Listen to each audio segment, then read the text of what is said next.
Hey, Gavax here. Changes coming to follow in the community playtest feedback. I also listened to the podcast they did on this yesterday. I'll link both this, the Gridiron notes on this, and the podcast in the description of this YouTube video, so you guys can see it yourself if you want the whole thing. But I have not seen this. I have not read through this yet. I listened to the podcast, so we're going to raw dog this blog post. But overall, I'll give it and my thoughts on what I heard in the podcast. I thought the podcast was pretty well done. There were some things that I was kind of shaky on from momentum. They had it in comp modes and they kind of took it out. We'll see if they end up putting back in MUT. Hopefully they don't. I really don't like momentum. I think that stuff should stay casual. I love it for sim leagues. I love it for casual. But for MUT online play, I just don't think it's great. Maybe, I don't know. Are they going to talk about playbooks in here? I just want to make sure to see if they have anything on playbooks.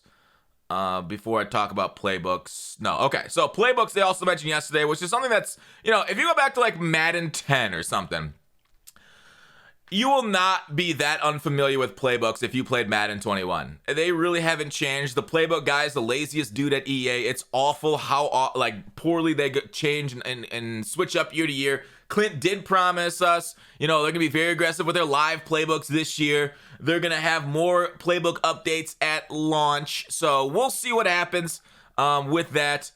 And I'll believe it when I see it, right? Because through the year, that's how you change the meta, is adding new plays, new playbook, new formations, that kind of stuff, and make people use different stuff. So hopefully they do something like that going forward. All right. Their most votes and comments, catching.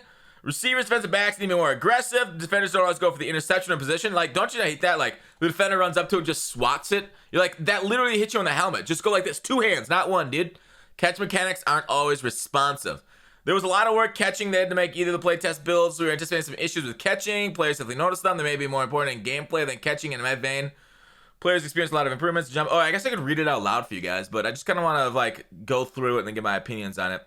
Players will experience a lot of improvements to jump height logic that displays more aggressive catch radiuses, and there's a logic that increases catch aggressiveness for both offense and defense at the catch point. One really important change you want to know is where if holding wide triangle to play ball on defense will carry more risk. Because there's less multiplayer catches being used, defenders playing the ball have a chance to miss the ball, where the range for swats has increased, making the swat mechanic more conservative and safer play. I love this, right? I love that they're giving us the option, all right, if you're in position, hit the catch button. If you're out of position, hit the SWAT button, okay? So let the test out how effective each one is, because if the SWAT button is not good and offenses can go back to swerving if there's no 2-man interactions, that was awful, right? If we go back to Madden 15, I'll just be a sad panda. I'll change my name from Gut Fox to Sad Panda. And you know what? I'm here for this. I love it, right? 2-man interactions, that kind of pre-scripted BS. That's why people hate Madden. It's it's all pre-scripted animations, right? It's one of the biggest complaints. So the fact that you have more user control on offense and defense is a huge win. This is awesome, right? You know me as being somebody that calls it like I see it, right? Negative, positive, absolutely W, right? So they mentioned on the podcast that it might look a little less realistic with the guys going for the ball, but it's better than those 2 guys warping into each other than butt humping each other as they fall through the air, and then it goes incomplete for that reason. So I like that. I like this. I love it. Okay, that's all I gotta say about it. Player movement is too slow. Player movement authentic. There should be a bigger difference between big players versus smaller players in speed. Isn't that what the speed number is? I don't understand with these people. That's just what the speed rating is. Okay, dev note, with a lot of players experiencing the current console generation for the first time, the feedback towards next player generation is very polarizing for the 2nd year in a row. You guys know my opinion on this, right? They've changed player movement 5 times in the last 6 years, something like that. And we weren't complaining about it. We were complaining why does Madden suck? Pursuit angles, O-line, D-line interaction, a lot of those things that are just straight up flaws in the game's logic. A lot of the inconsistencies that Madden's provide, scramble drills, zones being cones out there. There's a lot of things that were problems, but they keep messing with something that was very polarizing, right? Fix the stuff that we all agree we hate, and then get onto the polarizing stuff. But they just want to keep messing with it. They must pay a guy. They must pay a movement guy, right? And the only way he can justify his job is by changing the movement every year. Frustration. After many years at Xbox One and 4, we know not a big adjustment as player, but we are confident more realistic movement system that uses data straight for the NFL, so it's best for our players in the future of Madden NFL. We will continue to request to make the game as real as possible on the field. The feedback on this topic was almost evenly split like and dislike. That being said, we will continue iterating on next-gen player movement and some of the specific issues players called out for being tuned and improved. One of your ambulance heavier playtest with desire for bigger, heavier players to show more differentiation, speed than smaller, faster players. Widen gap between the fastest players in the league and everybody else. Okay. However, two important pieces of movement equation that we want to mention is that acceleration and change direction are just as important as speed. The acceleration rating controls how long it takes the player to reach top speed, and the change of direction controls how long it takes the player to return. Well, the speed rating, what's agility, right? Like, they have agility still in the game. Agility versus change of direction, do they change that? How fast the player runs when at top speed for speed rating. With a relatively small ratings range with the acceleration rate, there's a bunch of players between 80 and 84. Like, okay, here's the thing. It's time to stop. All right.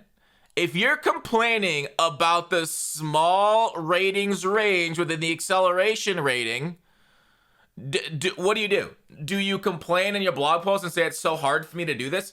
No. Widen the range of acceleration ratings. Nobody, there's no like 10 commandments struck down from the heavens that says you must maintain most of your players between 80 and 84 acceleration. It's self-inflicted. It's like that one meme with the guy sticking the stick in the bicycle spokes and be like, I can't believe 80 to 84 acceleration has done this to me.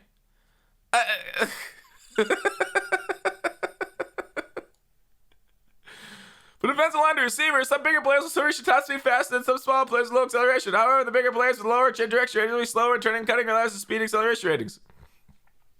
Dog, what? You made... This entire thing is baloney. Is this entire thing saying bigger players with lower change of direction ratings will change direction slower? What about bigger players with higher change of direction ratings? Will they be slower? Is the size actually, like, you're not saying anything. Is the size actually affecting them? Or is it just the ratings?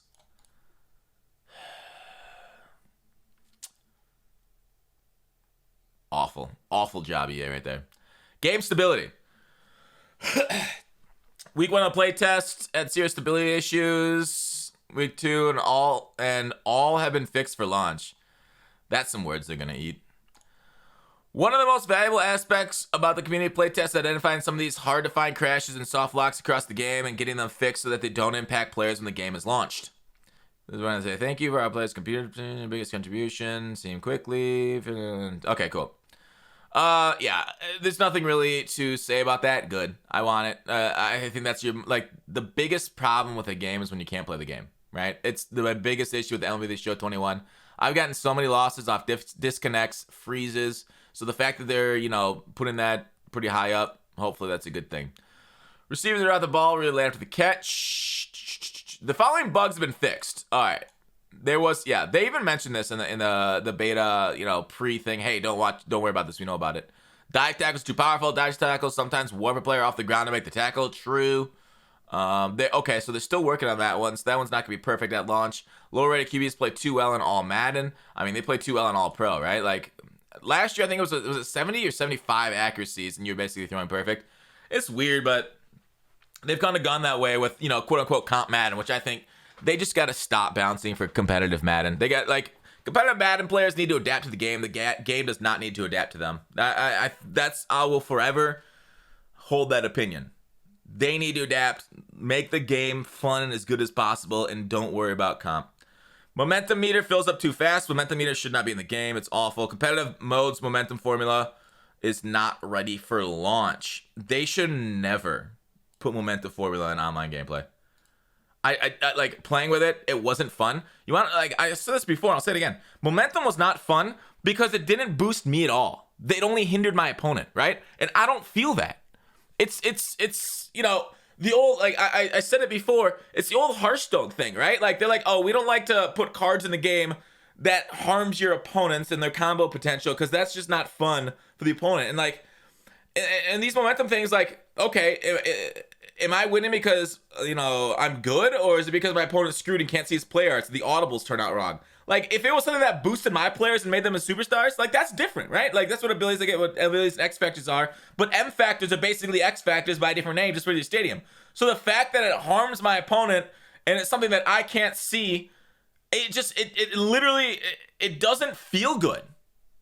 It only feels bad. The only thing that anybody's ever going to feel is bad from this. And it's, I think, frustrating as a gamer and as somebody on the outside looking in and saying, hey, bad idea.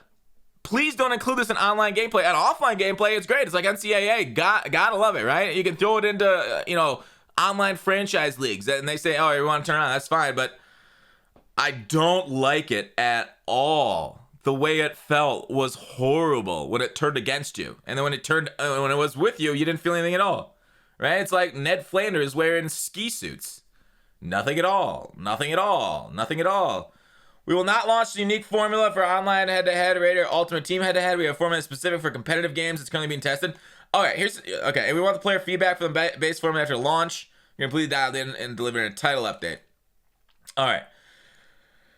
You know what they said during the feedback? They said, okay, they have this specific competitive formula for games being tested for this momentum. Like, all right, if you do good stick skills, you'll get it, right? You'll get this, momentum going your way because your stick skills are so much better than your opponent. But they said it led to unrealistic outcomes where it didn't make sense. They're basically admitting, no matter your stick skills, you could be losing, right? Like, if you're the better player, you could be down 14 points.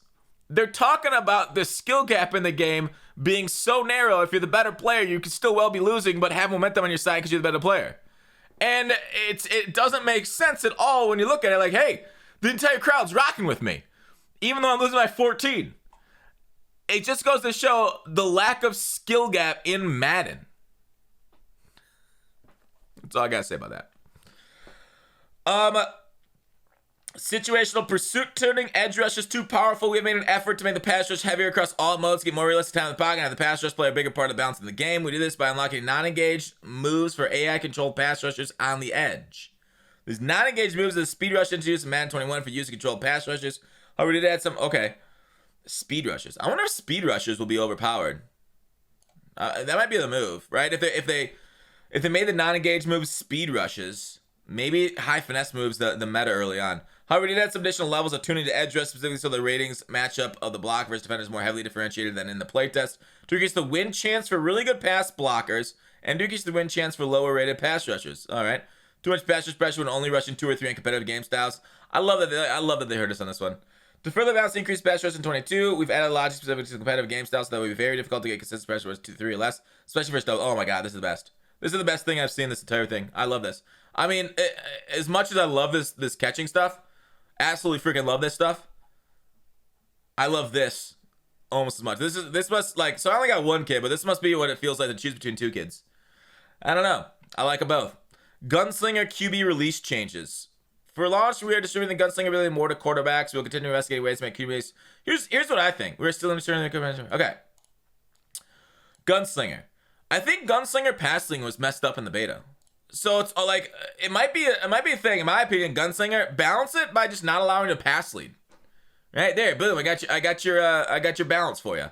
Just leave it as it is. That's not a bug. That's a feature. Because you can pass lead pretty well without a Gunslinger. But with Gunslinger, I was constantly getting balls kind of thrown behind my guy, and not exactly where I wanted him, no matter where I was pass leading. So it might just be auto balanced. Bank makes error in our favor. Code makes error in our favor.